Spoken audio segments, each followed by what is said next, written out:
All right, bean, chorizo potato, and egg. If you've ever been to Jesse's Taqueria in Bryan, you might have met Jesse Ocaña. Good to see ya. If you don't remember, don't worry. He probably remembers you. He just like jumps all over you, you know? I mean, his personality and the calm and the peace that he has is absolutely, it's infectious. Ocaña opened his restaurant 5 years ago, and since then it's become one of the most successful taquerias in Bryan. He greets customers with a smile and a handshake. How are you? Serves some of Bryan's best food. Thank you, sweetie pie. Good to see ya. And always gives back.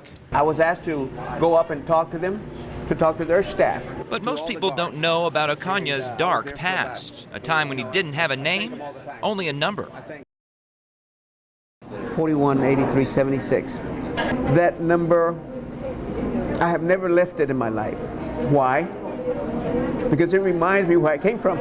The number comes from Ocaña's time in prison, time he earned for dealing cocaine for the Gulf Cartel. I was playing with the big boys, and one thing came to another. They made it easy for me, and I got involved with them. They brought everything here. We're talking in quantities. We're not talking in little ounces of no. Ocaña helped move pounds of cocaine into Brazos County. I thought I was making money for myself, but I was poisoning the whole neighborhood. He wasn't just poisoning the neighborhood, he was also poisoning himself. I was a drunk. I was hooked on coke. I was fixing to throw it into my blood. And I don't think I'd be talking to you right now if all that had happened. When you're doing a crime, the least thing away from you is, I'm going to be busted. I'm going to be caught by the law.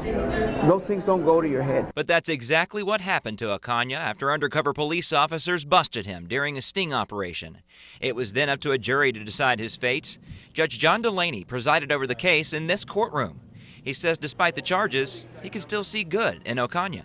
It was no accident that prominent people in the community came out to testify for Jesse at his sentencing hearing. Even with their testimony, the jury sentenced Ocaña to 25 years in prison back in 1986. Now, some people might have seen that as the end of their life. Ocaña saw it as an opportunity to start a new one. I thank the court system. I thank the DA.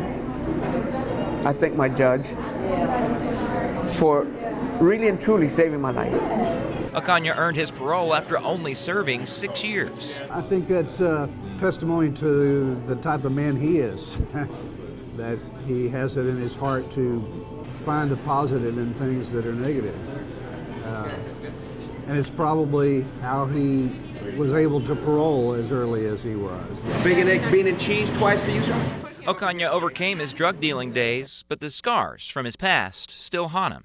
One of my buddies, I introduced him to cocaine. He got so hooked on that stuff that he left his work, dropped his family, and became a street man because of me. Do I have that in my mind? I'm going to take it to my tomb. I hope you forgive me.